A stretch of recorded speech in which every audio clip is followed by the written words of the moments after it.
bon dia, buenos días, good morning. My name is Nacho Alamillo, Nacho for short. I'm general manager of a company called Astrea, and I'm deeply involved in SSI identity, which is my topic for today. Of course, we are a bit late, but hopefully we will be able to present everything we have to and recover some time. Well, this is my profile. From here, it is interesting just to understand that I have a PhD on the electronic identification regulation, which is actually enforced in the European Union.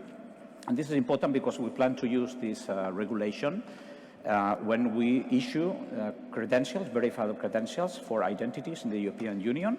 I'm also a member of the technical committee in ISO dealing with blockchain issues, and I'm co-leading a study period on trust anchors, meaning that we are studying how we get trust in verified credentials in electronic identities. So my presentation for today is going to be around what we are doing, what's the philosophical dimension for something called digital identity in blockchain or self-sovereign identity, and then I will introduce some of the topics we are dealing with in the project led by the European Commission to create a European self-sovereign identity framework, where I act as a legal expert.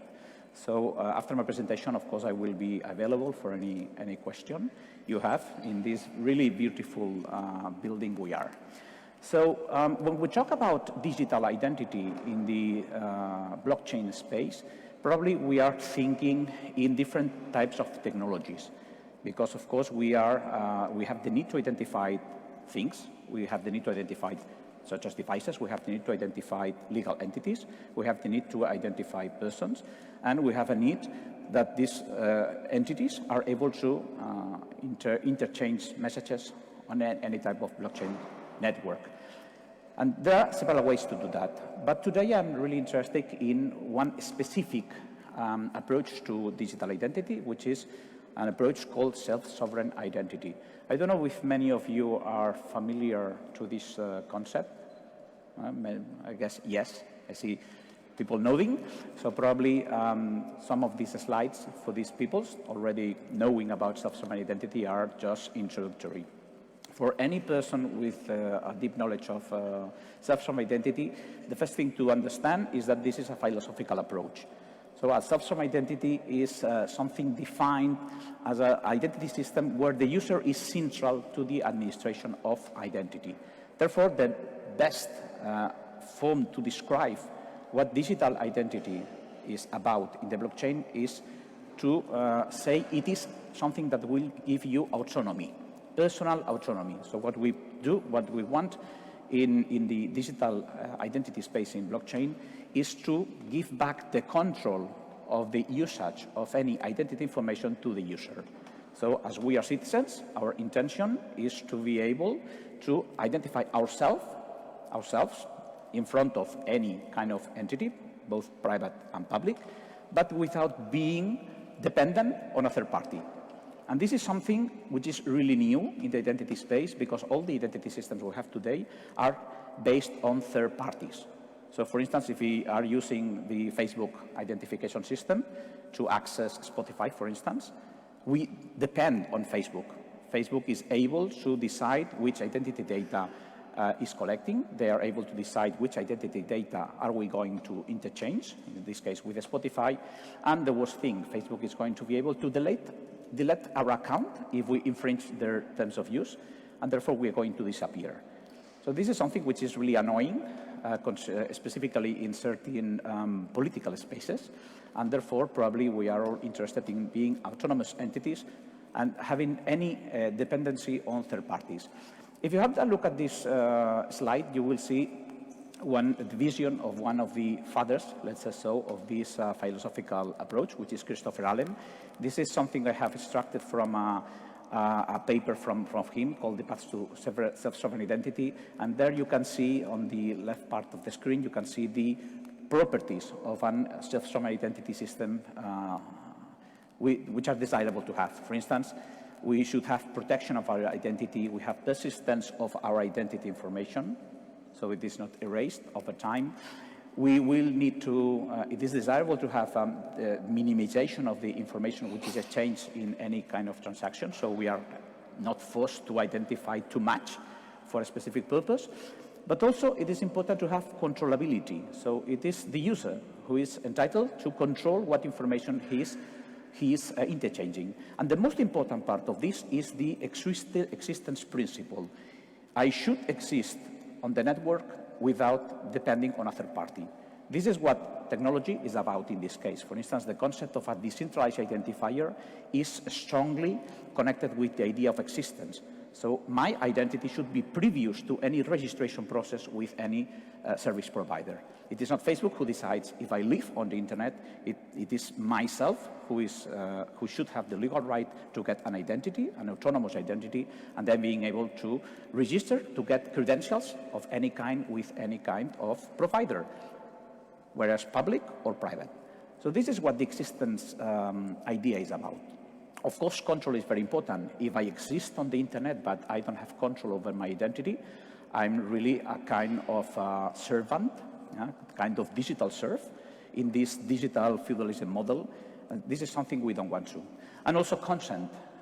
My identity data should not be interchanged without my consent. This is something which is really anchored in GDPR in the European Union, but in the United States is really a progressive approach because they don't have the same laws as we do, and probably this consent thing is going to be something weird for many people in the United States. And finally, probably we need portability. If my identity is not portable, it is not really autonomous.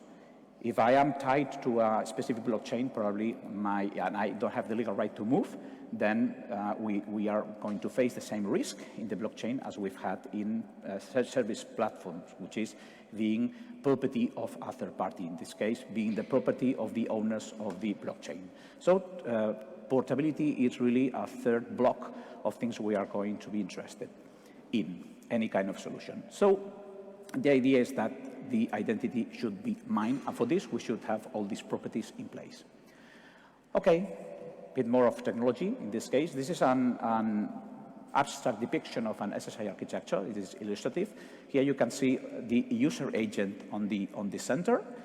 The particularity in this case is that the user agent is who controls any identity credential who is going to receive, because he has a decentralized identifier. This decentralized identifier is anchored or registered in a blockchain, and therefore it will allow the user to get identity credentials.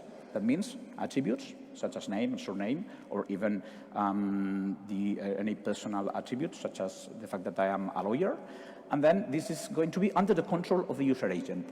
In this case, what is going to happen is that issuers from any kind are going to give me small pieces of information, which are called verifier credentials, for me to then interchange with third parties. These verifier credentials contain attestations or contain claims. For instance, Nacho is a lawyer. In this case, Nacho will get this credential, and this credential will be somehow anchored or registered in the blockchain. Once I have this credential, I am able to use it to authenticate in front of a third party. For instance, I could have a credential with my name and then authenticate against you, saying, okay, I'm Nacho. But I will have another credential saying that I am a lawyer, and then I will be proving that information. The particularity of the digital identity based on blockchain, when it is self-sovereign, is that I have the control to change this, to interchange this. It is not the issuer sending anything to the verifier. It is the issuer sending me the information, and it is me sending this information, presenting this information to third parties in the cases I think it is useful for me. Of course, as we need traceability, because for legal purposes, we might need to prove that Nacho actually authenticated against something, in this case, as being a lawyer, we probably need to register the transactions in the blockchain. So probably in the blockchain, you're going to see transactions regarding the provision of identity. Some, for instance, in the future, hopefully, Identicat project, the Catalan government says that Nacho is Nacho, and Nacho is a Catalan citizen. And then we also have transactions where Nacho identifies against a third party. And then we registered that Nacho, as was older than 18 years old, was able to vote.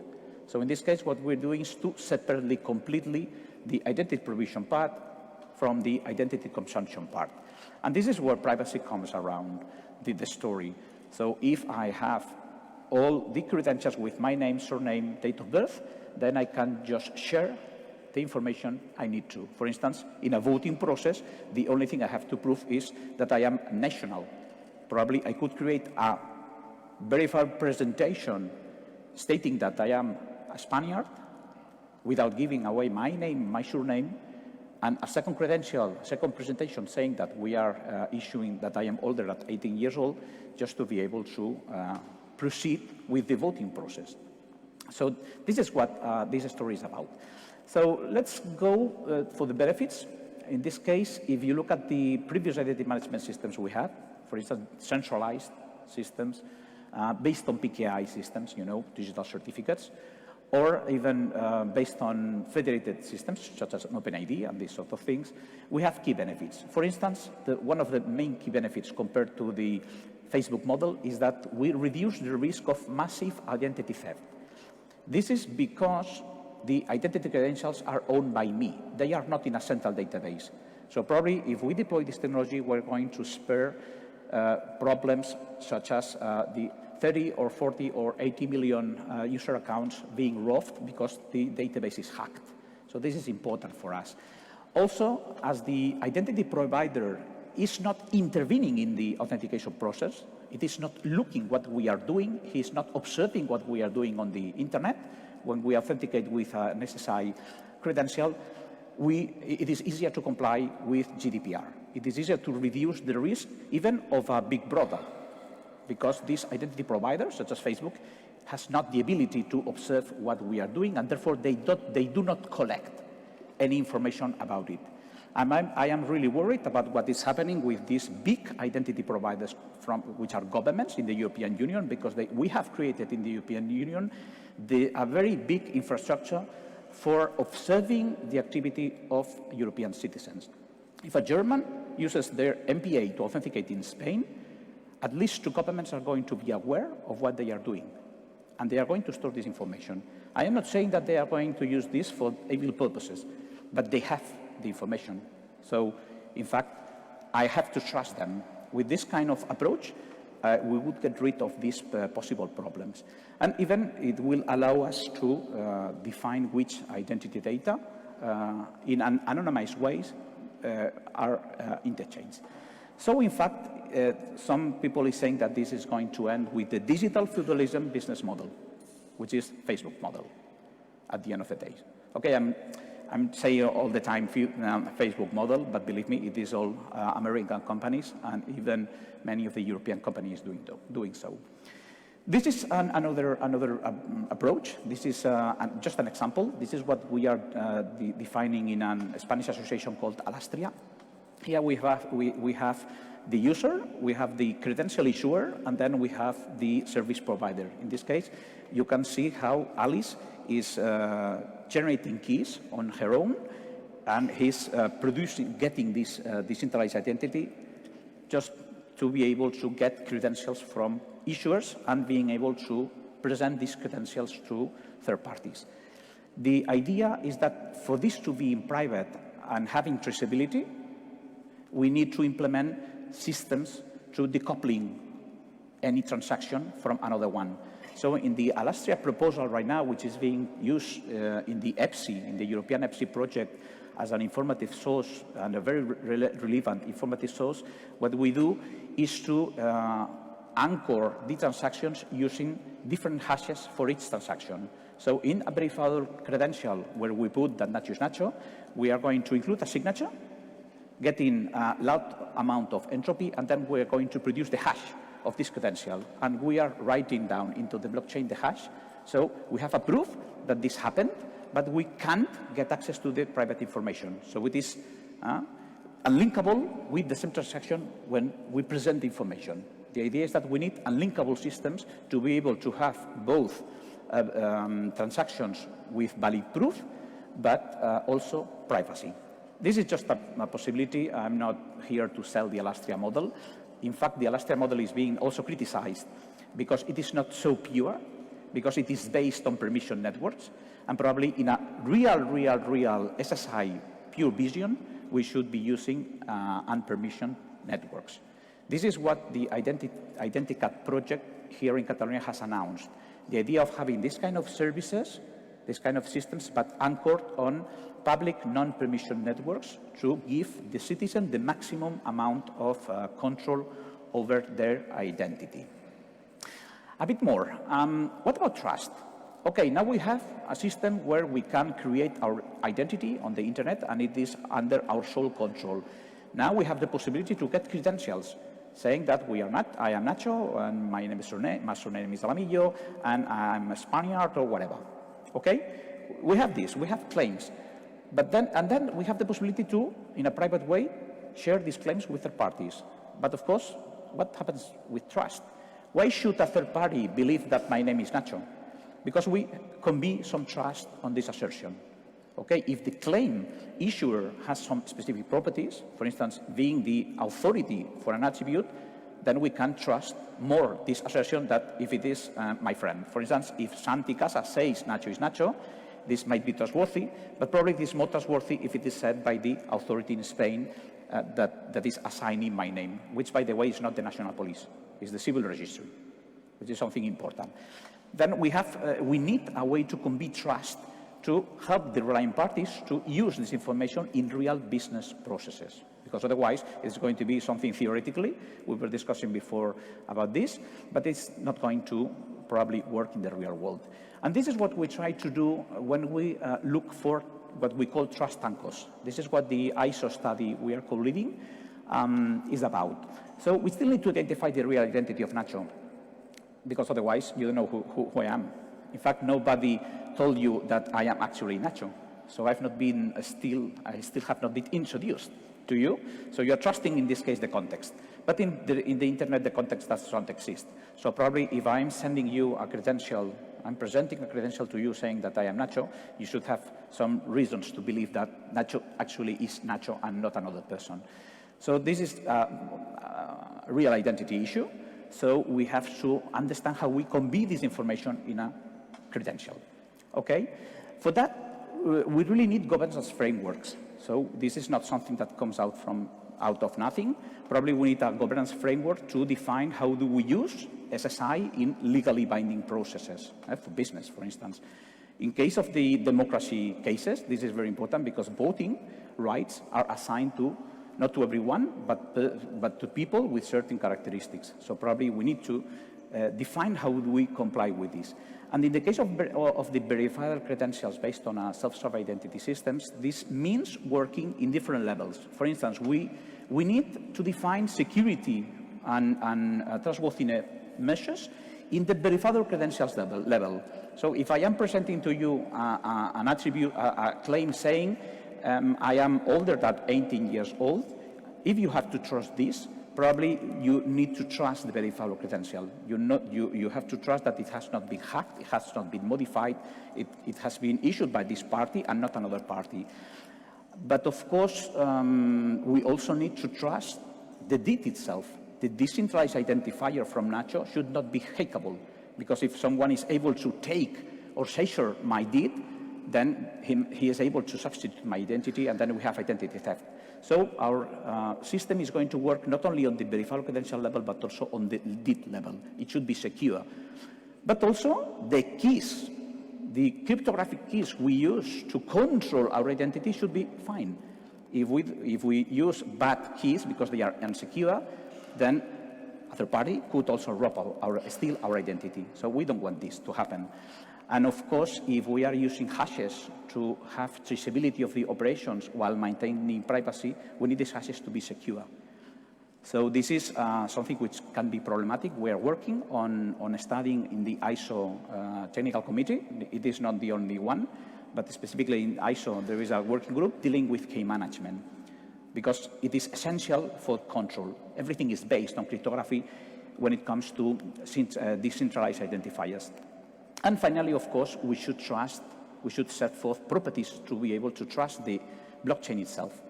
If we are saying that autonomy is based in the fact that everything is traced, it is registered in a blockchain, of course, we need to be sure that this blockchain is secure enough.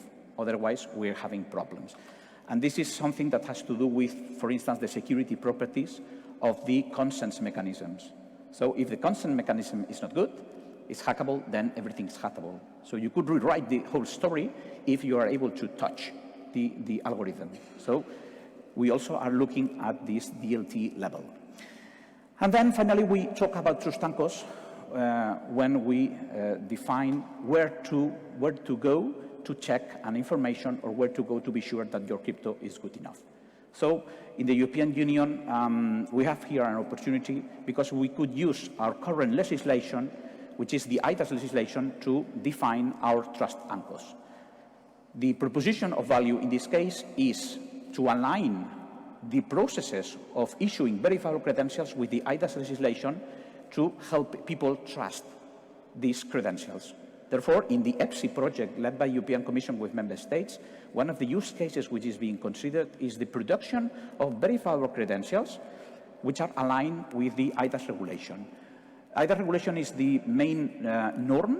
Well, you can have a look at this later. It is the main norm dealing with trust when it comes to identity in the European Union. So right now, if a German is able to authenticate in Spain using the German national ID card, it's because we have this IDAS framework. The IDAS framework is defining legal conditions for the recognition of electronic identification means all around the European Union. Unfortunately, EID, based on IDAS legislation, is currently aligned with SAML technology, meaning that it is decentralized authentication. It is not self-sovereign identification. So it is a building block which is nice, but it is a building block we cannot use directly. Probably we have to study how to start from the technological perspective of the IDAS regulation to be able to define a new electronic identification interoperability and security scheme to be able to authorize the usage of the issuance of verifiable credentials that can be used in the European Union space. This is important because, IDAS is technology neutral, so we don't need really to modify the legislation. Probably we can tackle this issue by just approving a new technical specification, which is something that member states can do whenever they want. So I'm pretty confident that we will be able to convey trust in some types of verifiable credentials in the European Union with taking this approach as a baseline.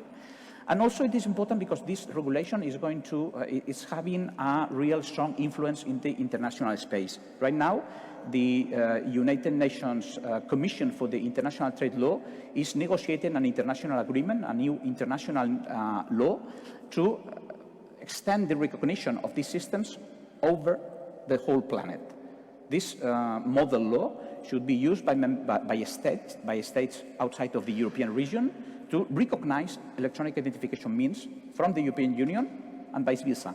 So probably if we align our SSI works with this IDAS approach, we are also aligning this approach with the international space. And finally, because I don't want to bore you too much, for that we have the coffee, I just want to share what we are studying right now in the EPSI project from the European Commission.